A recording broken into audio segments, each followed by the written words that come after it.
Chris, welcome. Thanks for being here. Thank you, Katie, for having me on.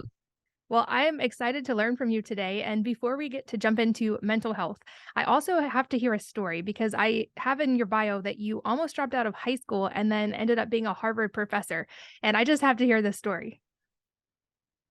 Oh, it's a long one, but the quick version and the very abbreviated version is that I actually suffered from mental illness when I was even a little kid. I had OCD. When I was a teenager, some horrible stuff happened with family. My mother developed became a chronic psychotic disorder. It started as depression with psychotic features, and that led to a horrible divorce. I have seven brothers and sisters, but I left them to go live with her for a while, hoping to just protect her or save her because she was suicidal, depressed, psychotic, impoverished, probably going to die. She and I ended up homeless for a while together. Um, at some point, she made me go back and live with my dad. I left high school early. That's when I was almost going to drop out of high school. I was doing horribly in high school. Um, and somehow or another, uh, through lots of reasons, by the time I got to college, started pulling myself out of all of that mess, started slowly but surely getting better, but was doing extraordinarily well academically because I kind of had to work my butt off to save money to go to school. I wasn't getting any financial aid, wasn't getting any help from my parents. And again, I'd left home before I even finished high school. I kind of figured if I'm going to work this hard to go to school, I better like get straight A's. And so got straight A's, ended up in med school, did extraordinarily well in medical school. Harvard didn't look at my high school transcript, so they let me in. And I've been there for over 27 years now.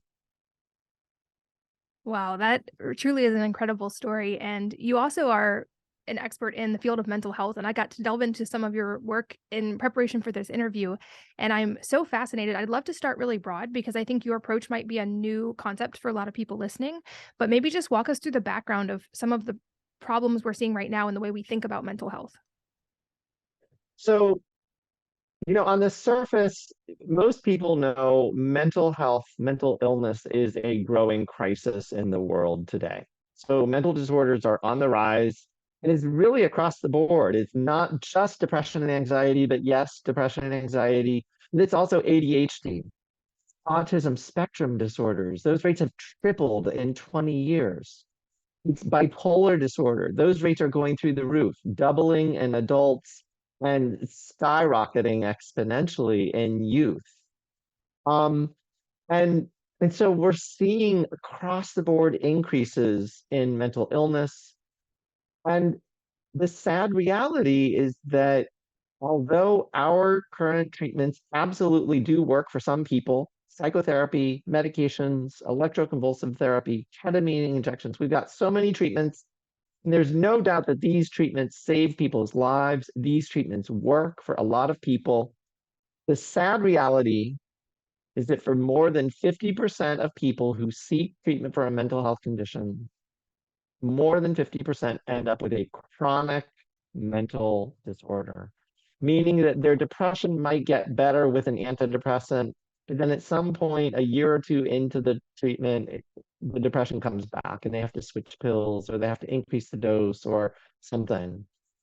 People with bipolar and schizophrenia have lifelong chronic disorders. Symptoms are always coming and going, even when they take their pills every day. Um, People with substance use disorders, they often end up with chronic disorders that are very difficult to treat. And the sad reality is that mental disorders are now the leading cause of disability on the planet. And although on the surface, most people think, well, we know so much about these mental disorders. Schizophrenia is definitely different than bipolar, and that's definitely different than depression, and that's different than anorexia nervosa. The shocking thing to a lot of people is that our diagnoses those diagnoses that I just mentioned, schizophrenia, depression, bipolar, anorexia, they're actually not as different as most people probably realize. And there's an overwhelming amount of scientific literature, clinical evidence, epidemiological evidence, even basic science evidence, neuroimaging evidence, that these disorders are not as distinct as we think they are. And to a lot of people, although that sounds shocking or maybe radical or maybe crazy, the National Institutes of Health actually abandoned our diagnostic labels over 10 years ago because they recognized we're not making progress in the mental health field because these labels don't really mean anything. They tell us about symptoms, but they don't really tell us about the underlying disorders. That's fascinating. And my background is more in the nutrition side of health. And it seems like we're seeing these rise, especially in chronic related diseases across the board. I mean, it's no secret that we're seeing this in obesity and diabetes and heart disease and cancer as well. And what I find really fascinating about this, I would love to hear sort of how you got to this metabolic approach and some of the core pieces of that, because I have heard similar things from, for instance, cancer doctors and leading cardiologists. And it seems like maybe there's a common thread here that we're ignoring and maybe is doing a disservice to a lot of people in the process. Absolutely. So, to cut to the chase and say the sound bite that you hinted at is I'm exactly saying that, that it is not a coincidence at all. That is the rates of diabetes, obesity are skyrocketing. It is not a coincidence that the rates of mental disorders are also skyrocketing. And this is really important information. These are really important clues can enable us to be more effective in our treatment and possibly even prevention strategies for serious mental illness. The way that, that I'll give you the quick version of how I got to this. So the quick version is that, I mentioned that I had my own mental health history. And, over 30 years ago now, when I was in my 20s, I was diagnosed with metabolic syndrome. And year after year, I kept being told, like, diet and exercise, you need to do something about this. I was doing everything supposedly right. I was on a super low fat diet. I was exercising. Nothing was working. And I ended up trying the Atkins diet, of all things, in a desperate last ditch attempt to try to improve my metabolic health before I went on medications. And lo and behold, it completely reversed all of my metabolic syndrome. So I got rid of my metabolic syndrome, which was my goal. But I noticed dramatic improvements in my mood, energy, concentration, and sleep. And so I start recommending this to friends and family. They too are noticing changes. Within a few years, I start using this in patients with treatment-resistant depression, personality disorders, and other disorders. And some of them are getting dramatically better with a change in diet. The thing that completely upended everything was when I helped one of my patients with schizoaffective disorder, cross between schizophrenia and bipolar disorder. I simply wanted to help him lose weight, and we decided for a variety of reasons to try the ketogenic diet. Even though I'd been using this for 20 years in patients with depression, I had no expectation this was going to help him because he's got schizophrenia. And that's not at all the same thing as depression. And within a couple of months, his symptoms of schizophrenia began melting away. His chronic hallucinations that were tormenting him started going away. His paranoid delusions started going away. That man went on to lose 160 pounds, has kept it off to this day, was able to move out of his father's home for a period of time, was able to perform improv in front of a live audience, was able to do things he had not been able to do. And that made me go on a search because that made me start to question, what is schizophrenia? If a diet can make schizophrenia better, even in one person, what could this tell us about the cause of schizophrenia? Fast forward to today, I have now used this treatment in dozens of patients. I'm aware of well more than 100 patients who have put their chronic, debilitating bipolar disorder, schizophrenia, chronic depression into remission using dietary strategies and other lifestyle strategies. And that has made me, that essentially made me go on this deep scientific journey to try to put this all together. Yeah, that's so fascinating to me, and it seems like it makes sense when you start explaining it like that. I would love to understand a little deeper of what, from your understanding, is going on in the body and the brain physiologically that is contributing to that, because it seems like this worked in someone with or people with different types of conditions. So this wasn't specific to just depression or just anxiety. So I'd love to understand, like physiologically, what is your theory on what's happening that's letting this be so effective for these people? So at the end of the day, the soundbite conclusion, overarching theory is that mental disorders, I'm arguing that mental disorders are metabolic disorders of the brain. And so, in the same way that people can have metabolic disorders and develop heart attack or develop diabetes or have obesity, those are all metabolic disorders. In the same way that metabolism can affect those things, metabolism can also affect your brain and the way it functions. And what I'm arguing is that in its simplest form, when your brain is malfunctioning, which results in what we call symptoms of mental illness, the only way to understand that malfunction is by understanding metabolism. And in order to understand metabolism, you have to understand these tiny things in our cells called mitochondria. And once you do a deep dive into the science of that, you can actually start to begin to connect the dots of the mental health field. So the beautiful thing about this theory is it's not kind of coming up with something brand new. Instead, it's putting together over a century of hard kind of science. It's putting all of the science together.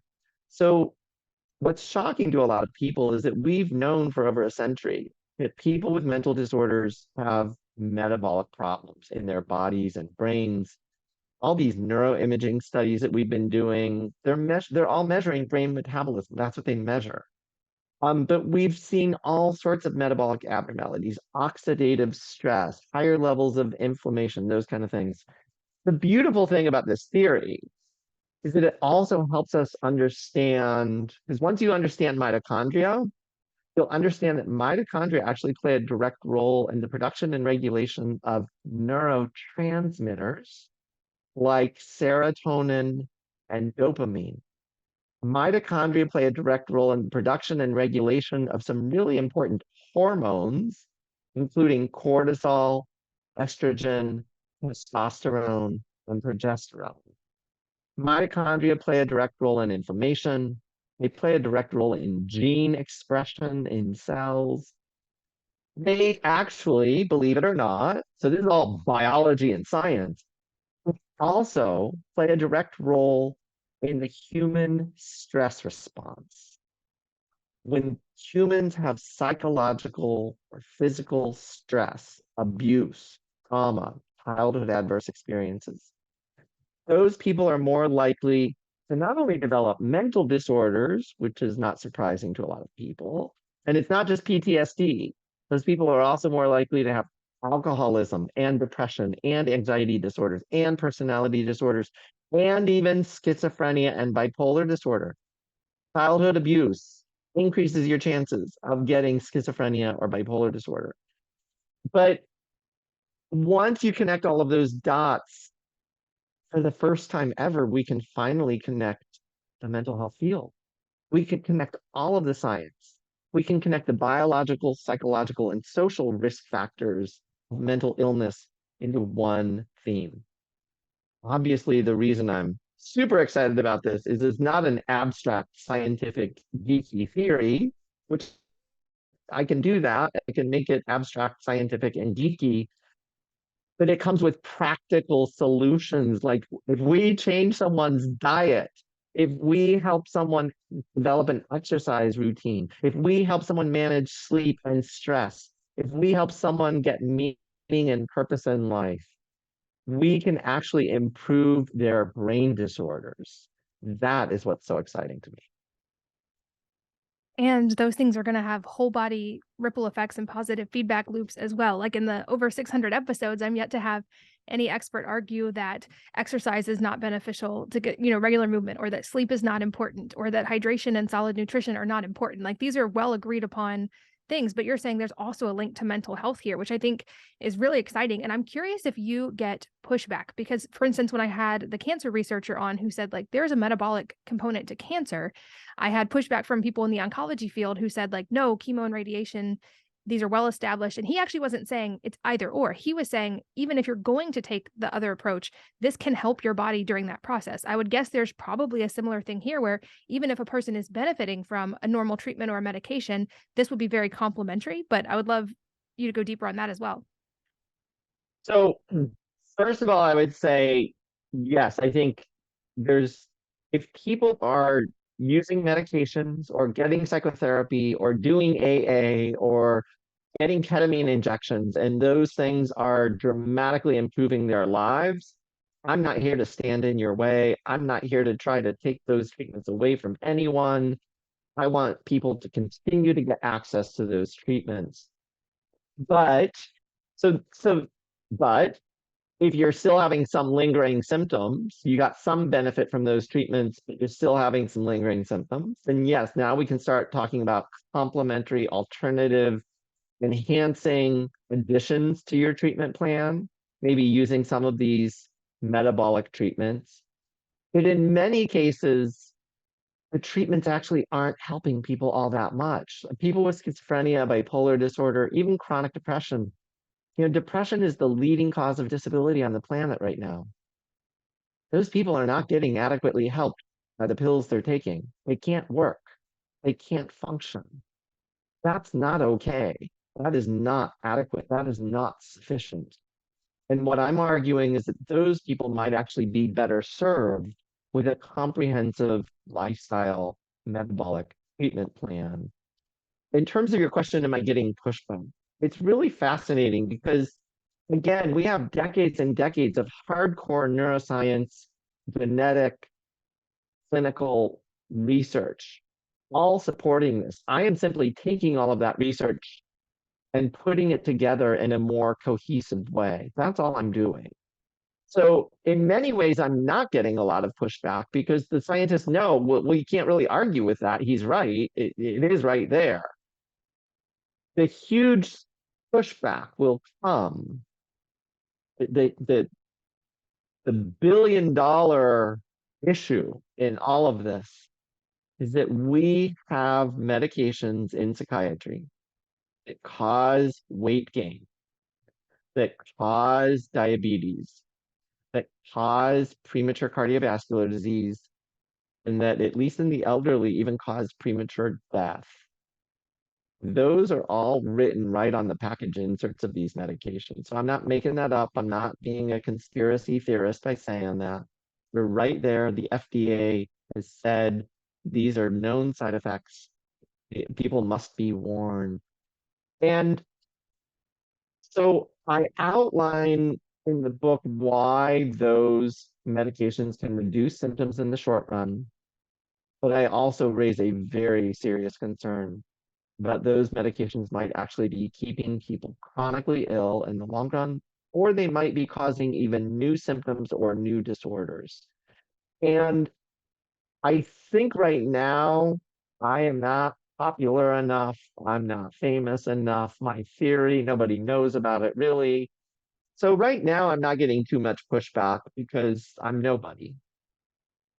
If enough people learn about this, if enough people really do the deep dive into the science and understand what I'm really saying, and they do their own research even, because if they do their own research, they're going to find out, oh my God, he's right. Shit. Like, how does that, oh my gosh, that's alarming. At that point, I do think I will start getting pushback from the pharmaceutical industry, and we'll see what happens. Well, and the thing I love about your message, I always, anytime I can work it in, I love to say, like, at the end of the day, we are each our own primary healthcare provider. And we absolutely can and should work with people who can help us in a very specific way. But we're the ones that control the daily inputs and the habits that actually, like, really correlate, like you said, in the data we know really correlate with longevity and health. And so I love that your approach puts a lot of power, it sounds like, back in the hands of the person to actually have something that can affect the outcome. And I can imagine one question we may get is, if this stems from a metabolic problem or mitochondrial dysfunction, why does it exhibit in different ways in different people? So why might it turn into these different mental health disorders in different people? It's an important question. And so I want to start with some kind of obvious facts that we know about. And so let me use the metabolic disorders of obesity, diabetes, and cardiovascular disease. It is well accepted in the medical field that those are all metabolic disorders. And yet there are many paths to developing a metabolic disorder. It's not just diet. It's not just overeating. It's not just a lack of exercise. Yes, those are big, big players. There's a lot more to obesity, diabetes, and cardiovascular disease than just diet and exercise. Let me give a clear example. People who smoke cigarettes. Smokers, on average, weigh less than non-smokers. They weigh less. So it's no longer where you're going to take obesity out of the equation. These are just smokers. But smoking actually poisons your mitochondria. Another way to say that is smoking poisons your metabolism. And what does that mean?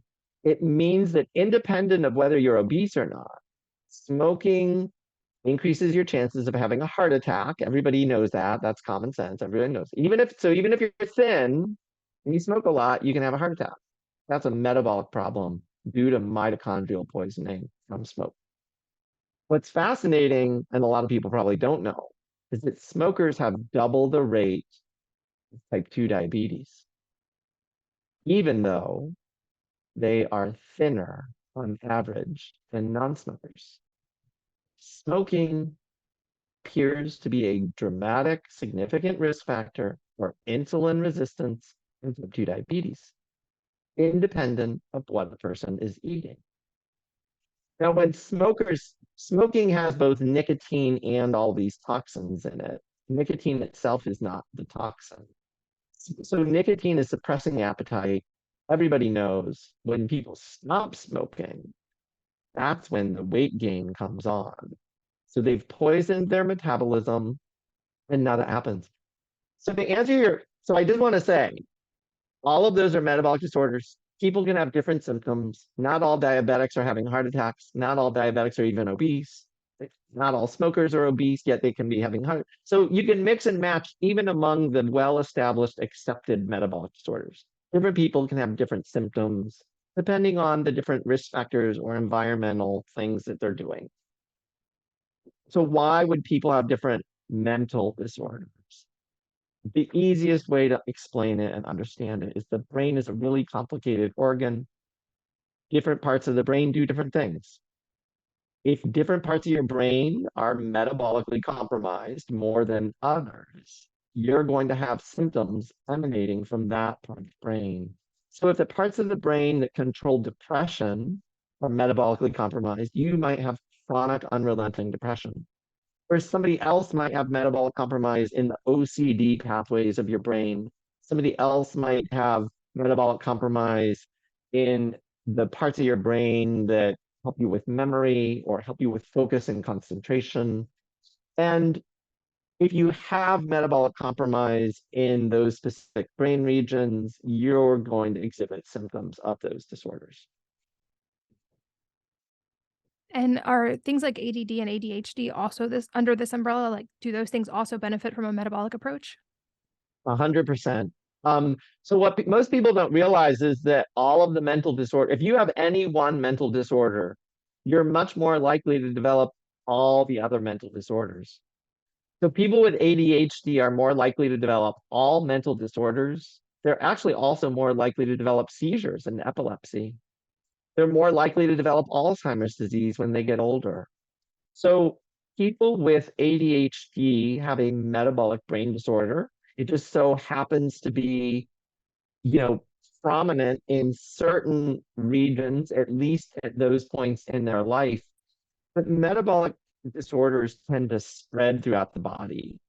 Just like obesity, if you become obese and then you become type 2 diabetic, at some point your kidneys start failing, your liver might start failing, your nerves might start failing, your eyes might start failing. So metabolic problems spread over time. And the same thing appears to happen in the brain. When your brain is metabolically compromised from ADHD, for example, you're more likely to go on to develop other metabolic brain disorders. People with ADHD are also more likely to develop obesity and diabetes and heart attacks, and they're more likely to die early deaths from metabolic disorders. Wow, and you make a very compelling case for why this is such a big factor and probably not talked about nearly enough. And maybe this is the first time for some people listening to hear this, and maybe they're considering for themselves, like, is this part of what's going on with me? So I'd love to take some time now and talk about, you mentioned that metabolic approach to treatment, maybe understanding some of the details of what that looks like, both in your research and when you've worked with people, like what are some of the pillars of that metabolic approach? So the pillars are the pillars of good health that you talk all the time. So just like you said. So we're talking about diet. Is there one and only one diet for all humans? No, absolutely not. I'm not going to go there. So I could talk about different dietary strategies for different people. The general themes that I am going to highlight, and you already know them, everyone. No processed foods. Get rid of the processed junk food. Um, Especially the highly palatable, kind of sort of addictive. If the advertiser is saying you can't eat just one, don't eat any. Because more than likely you're going to get into trouble. They really did kind of produce an addictive product and they know it and they're advertising it. So that's diet. Exercise is essential to human health. We all know it. Um, Good sleep, good hydration, stress reduction, but psychological and social factors play a huge role in mental health and metabolic health. Loneliness. Loneliness definitely increases risk for depression and lots of other mental disorders, alcoholism, other things.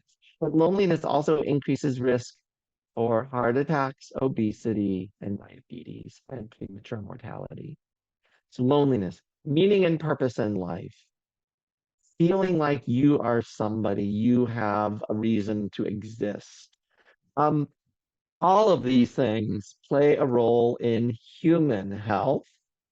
And at the end of the day, what I'm really talking about is both metabolic and mental health. There are diseases and illnesses like infections that really are about a different process that, anybody can get COVID, for instance, or anybody can get a viral infection, whether you're metabolically healthy or not. So there are certainly illnesses and diseases and problems that humans have that don't fall into this group. But what I'm arguing is that anything that we call metabolic, we need to start thinking about mental at the same time. That makes sense, and I know very much firsthand that, like, the diet component is very personalized, like you said, there's not necessarily one human diet that's optimal for all of us. However, are there any commonalities along the ones you seem that work best? Because I know we have this tendency right now, people tend to go to the extremes, and there's the eat no meat, eat only meat, eat low carb, eat no carb, eat only carb. Are there any sort of parts of that that you find are more commonly beneficial to people across the board? The unifying themes that I would probably strongly endorse are avoid processed foods, eat real food. The more you can eat real whole foods, the better. What is a real whole food? A real whole food is something that you kind of know. This grew in the ground and someone did, like it's a potato or it's a carrot, and I know where that comes from, or it's broccoli or fruit, or it's an animal sourced food. I know this milk or cream or butter came from a cow. I know this, meat came from a certain animal or a fish or whatever, the more you can eat real whole foods, the better. In terms of getting a lot more specific than that, it's important that people get appropriate nutrients. And if you are doing a diet that restricts entire classes of real whole foods, so if you're doing an all meat diet, you might be at risk for folate deficiency, for example, or some other types of vitamin C deficiency or something else. If you are a vegan, you're eliminating all animal sourced foods, you are going to be at higher risk for deficiencies in vitamin B12, omega-3 fatty acids, maybe protein, um, choline.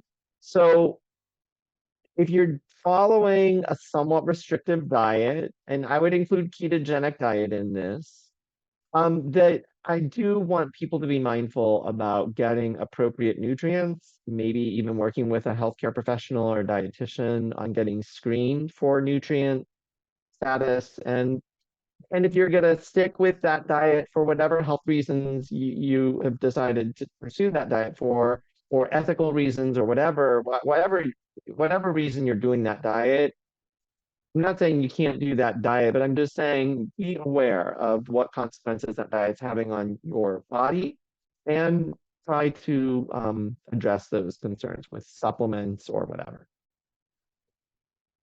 Yeah, and I think your advice that just eliminating the processed food is it's like I would put that in the 80-20 category of that step alone is gonna make a big difference in how you feel.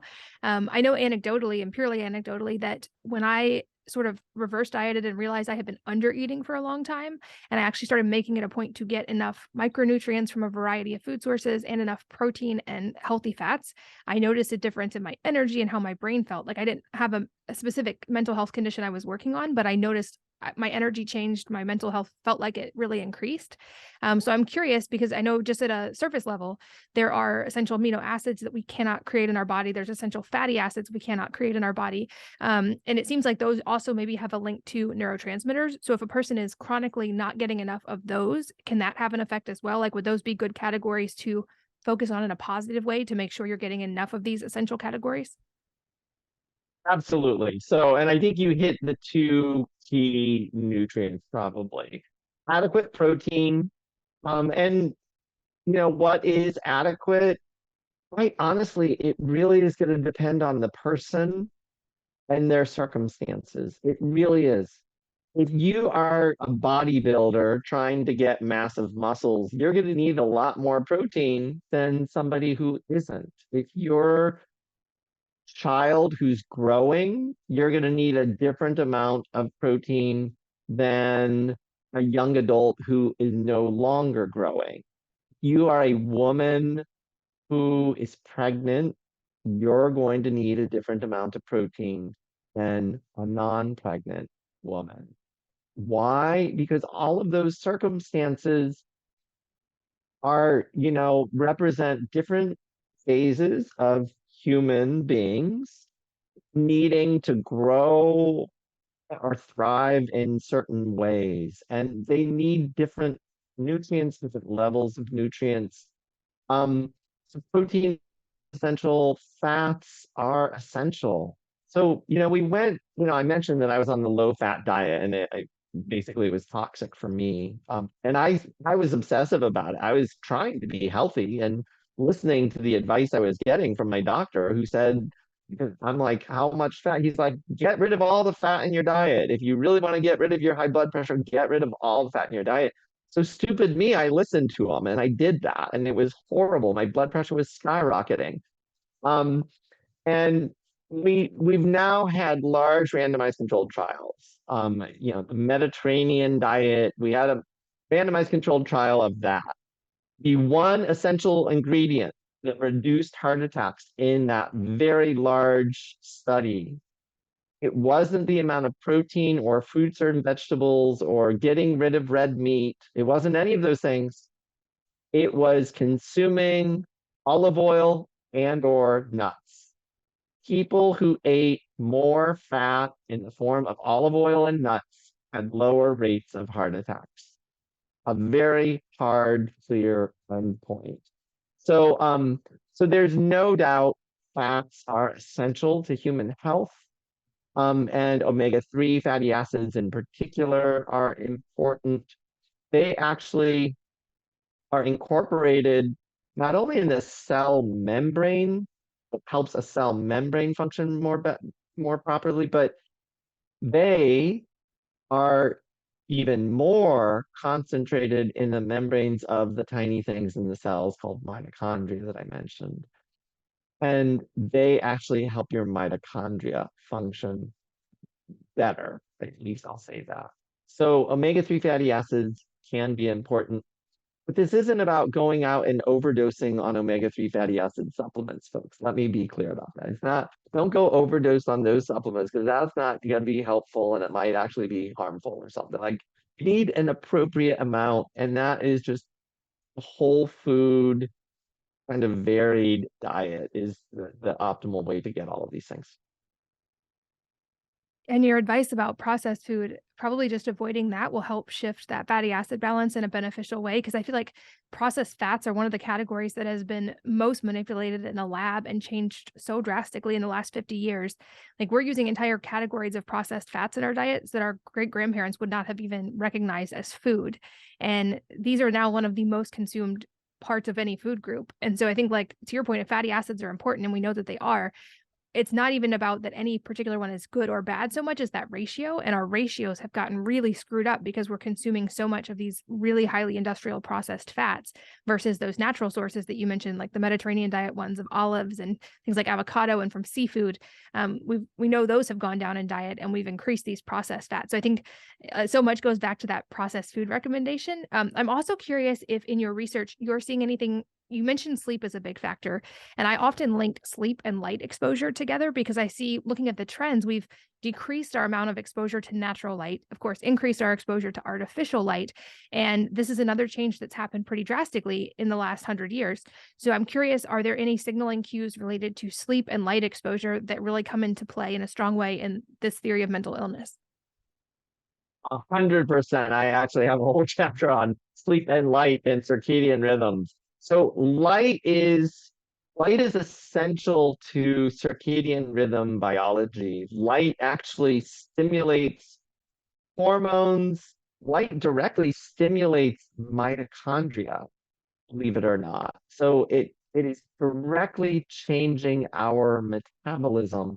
And if you think about it, so that is science. They can isolate mitochondria in cells, light on them, and the mitochondria actually ramp up ATP production in response to light.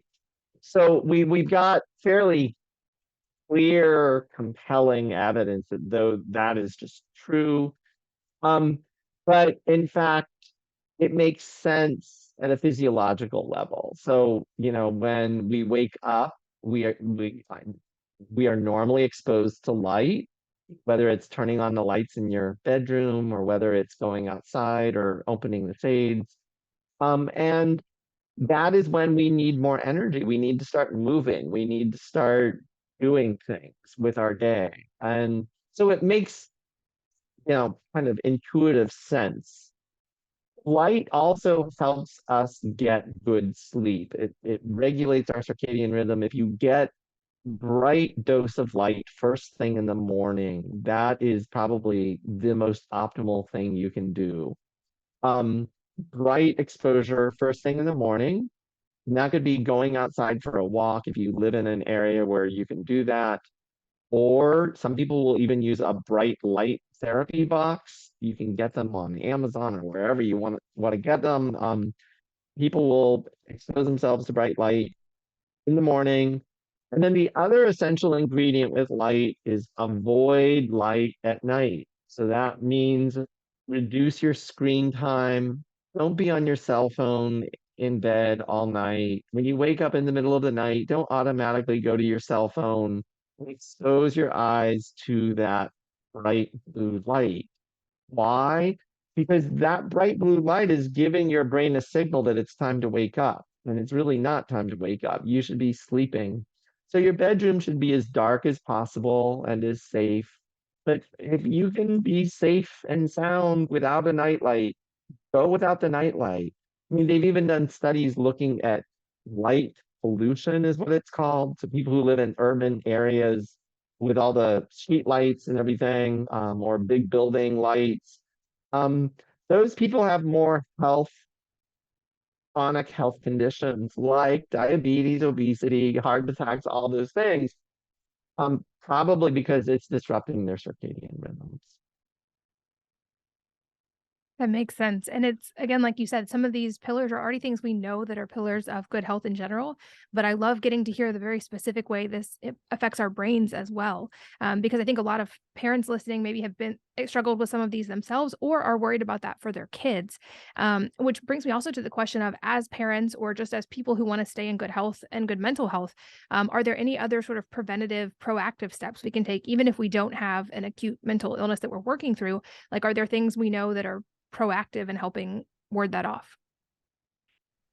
So you asked about parents. So let me talk about prevention strategies in children.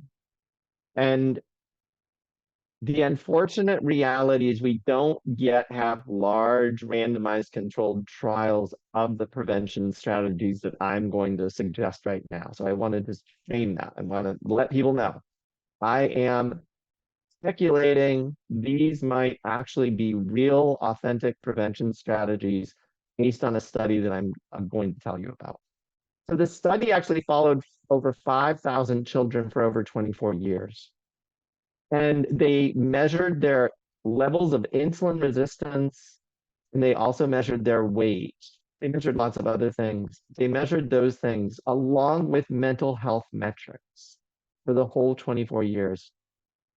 The kids who had the highest levels of insulin resistance beginning at age 9 were 5 times more likely, that's 500% more likely, to have a psychosis at risk mental state by the time they turned 24. That means that they were at high risk of developing schizophrenia or bipolar disorder. They were 3 times, 300% more likely to already be diagnosed with schizophrenia or bipolar disorder. They were about twice as likely to also have depression. That did not reach statistical significance. The other two did. The researchers also found that kids who gained a lot of weight around the time of puberty had 4 times the rate of clinical depression by the time they turned 24. Now, most people, when I say that statistic, that the latter one, a lot of people are like, well, that's fat shaming. The poor kid gained some weight and then they got fat shamed, and of course they're depressed. What I'm arguing is that if you look at the science of depression and you look at the science of being overweight or obese, it's not so simple. Yes, I'm not denying fat shaming.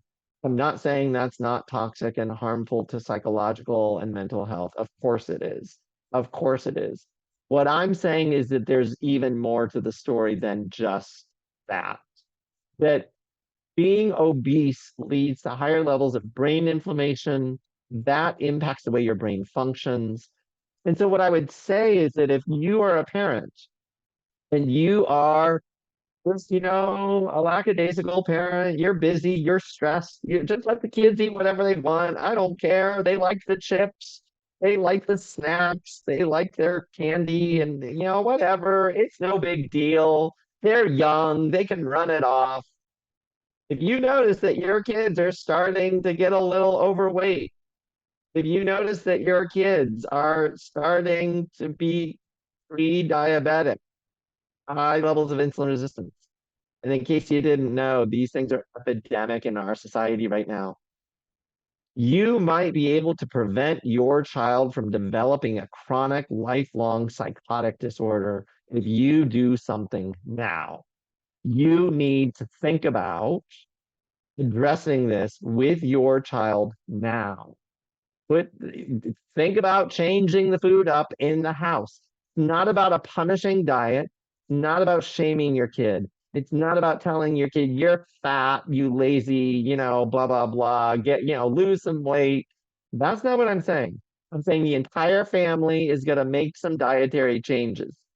We are going to get a little healthier in this family. We're going to stop buying the cookies and the chips. If you need to do a transition to that, that's fine. Go ahead, do it, do a gradual transition. Maybe start with weekends. You can still have this food, but during school week, let's start to try to be healthier. We as a family are going to be healthier. Um, you can pair that. So I would strongly recommend some dietary changes. You can pair that also with let's exercise. Exercise doesn't have to be work. Exercise can be let's go run in the park. Let's go play, tennis. Let's go play basketball. Let's go do whatever. So you as a family can start to adopt some of these health and wellness strategies, and you might actually be preventing schizophrenia in your child. You'll certainly be preventing obesity, diabetes, and cardiovascular disease. So, like, why not? What's not to love? Yeah, and when I speak to moms a lot, and I, from the parenting angle, say, it always comes back to modeling too. It's one thing for us to say these things, but what we model carries so much more weight. And I think kids are so capable of understanding when we have like honest, real conversations with them about the nutrients in food or about the potential downfalls of certain foods, not in a way that paints anything as good or bad, but in a way that makes these, okay, these are a great choice to eat all the time. These are maybe sometimes food that we would minimize, but we're not going to paint anything as a black and white, like this is now an evil thing. But one strategy I've used that I would encourage with other moms is I do a lot of bulk cooking just so we always have protein and healthy fats available, and those are always available for them to eat. And I view it as my responsibility is to have nutritious food in the house. Their responsibility is to decide at any given meal if they're hungry for that food, or they can choose not to eat. I'm not going to force it. But I also then don't hover and like oversee their food choices when they're not at home. I know I've educated them. I know they understand. I also know if they eat the occasional cupcake at a birthday party, that's not going to derail their health. And my hope is that creates a balanced approach when it comes to food without creating, like, to your point, we're not going to shame anyone. We're not going to make them think all food is bad. We're not going to invite fear in, but we're going to take the responsibility for the things in our house that we do have the ability to affect and hopefully give our kids a solid foundation from a young age. Absolutely. Absolutely. I agree. Well, and as we get close to the end of our time, a few last questions I want to make sure we have time for. The first being, you mentioned your book. Can you elaborate on that a little bit more? And I'll make sure we have links in the show notes as well. So my book is called Brain Energy, by Christopher Palmer, and it I will admit, it is a little bit audacious. It goes through this kind of new way of thinking about mental health as a metabolic problem of the brain. Um, and I don't know. I think it gives people a lot to think about. I end with lots of ideas and suggestions with science to back them all in terms of diet, exercise, sleep, light, hormones, other things that we might think about assessing and intervening with. Um, and I am really hopeful that it might empower people to take control of their mental health. Like, again, if you're being served by the mental health field well right now, if you're getting therapy or pills and they're working beautifully for you, I'm not trying to stand in your way, but if you still have lingering symptoms, especially if you have these comorbid problems with obesity, diabetes, anything like that, pre-diabetes, if you've got gut issues, um, and you're really struggling with how do I feel better, I am hoping that this book will shed enough light and connect enough dots for people to empower them to take control of their mental health. Yeah, I love that. Going back to that idea of being your own primary healthcare provider. And I love that your approach also seems to be like a both and, like, even for those people who feel like they're having good results from their current plan, there's nothing to be lost from also improving their metabolic health, which we know, like we talked about, ripples over into cardiac risk factors and cancer risk factors and so much more. And in our families, ripples over to our kids' potential long-term effects as well. So I love how clearly you lay that out and how you bring it into the field of mental health. And I'm very grateful for your work. work. And speaking of books, we'll of course link to yours in the show notes. I'm curious if there is a book or a number of books that have profoundly impacted you, and if so, what they are and why. It's really interesting. So this is gonna sound corny. If I had to pick one book, I kind of alluded to this earlier when you were asking me my personal history. I would have to say it was the Hopkins diet book. And when I first bought it, I got it when I was in my 20s. When I first bought it was almost tainted to me because I was like a medical professional. I was like, this guy's a charlatan and a quack and he's dangerous. And, eating bacon and eggs, those are toxins and everybody knows it. So when I bought the book, I was actually like, almost like, this is a dirty book to even be reading. But it had such a huge change on my both metabolic health and mental health. And then that led to me using this in so many other people, and it led to my work in this book ultimately. So probably is the book that changed my life the most. I love it. I'll link to that one as well. And I love that it had ripple effect that you're now changing so many other people's lives through your work. And I'm so grateful for your time today. Do you have any parting advice for the listeners that could be related to mental health or entirely unrelated, just life advice? I am just going to second what you said, which is if you're struggling, but I'm going to put it from the mental health perspective. If you are struggling from a mental health problem, please do not go to a psychiatrist or psychologist or therapist and expect them to fix you. If that is your mindset, you're probably not going to be fixed. They don't have a magic pill for you. They don't have a magic therapy session for you. You really want to get better. You, I want you to still go to those people, but I want you to go to those people to learn information that can empower you to take control of your life and your mental health. And you are the only person that can get yourself better. You're the one who has to do the work in the therapy. You're the one, the pills unfortunately fail to cure most people. So if you're looking for a magic pill, I'm going to just let you know now, you can probably stop looking. It's not that pills can't help. It's not that nobody should take pills. I'm not saying that. But if you really want to get fully better, you need a comprehensive lifestyle strategy to adjust your mental and metabolic health. I think that's a perfect place to put a pin in it for today, but I'm so grateful for your time. Thank you for being here and for sharing your wisdom today. Thank you, Katie, for having me on. And thanks as always to all of you for listening and sharing your most valuable resources, your time, your energy, and your attention with us today. We're both so grateful that you did. And I hope that you will join me again on the next episode of the Wellness Mama podcast.